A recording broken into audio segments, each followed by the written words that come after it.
Selamat siang, saya Sherly Valentina akan menyampaikan berita teraktual yang terjadi di seputar Sumatera Selatan dalam info hari ini, Senin di Palpos Channel.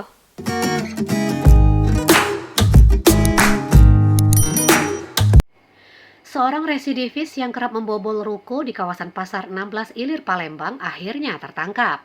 Dia adalah Rizky Areda alias Gerandong, warga Jalan Ki Gede Suro, Sungai Tawar, Kecamatan Ilir Barat 2 Palembang.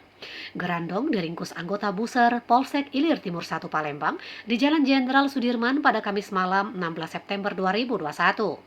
Dalam penangkapan tersebut, Gerandong terpaksa dilumpuhkan dengan timah panas di kaki kiri lantaran melawan dan hendak kabur. Polisi juga menangkap Husnaini, ibu rumah tangga yang ikut membantu tersangka Gerandong saat membobol toko sumber buana diesel di Jalan Masjid Lama, Kelurahan 17 Ilir, Kecamatan Ilir Timur 1 pada Jumat lalu 10 September 2021. Dalam aksinya, kedua pelaku berhasil menggondol berbagai barang berupa satu ponsel Oppo A3s uang 1,4 juta rupiah, satu DVR CCTV, 2 laptop Acer, dan 3 kipas baling-baling.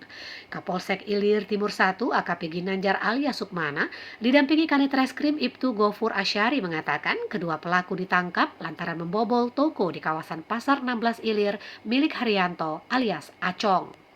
Bizon Bule melaporkan dari Mapolsekta Ilir Timur 1 Palembang untuk Anda.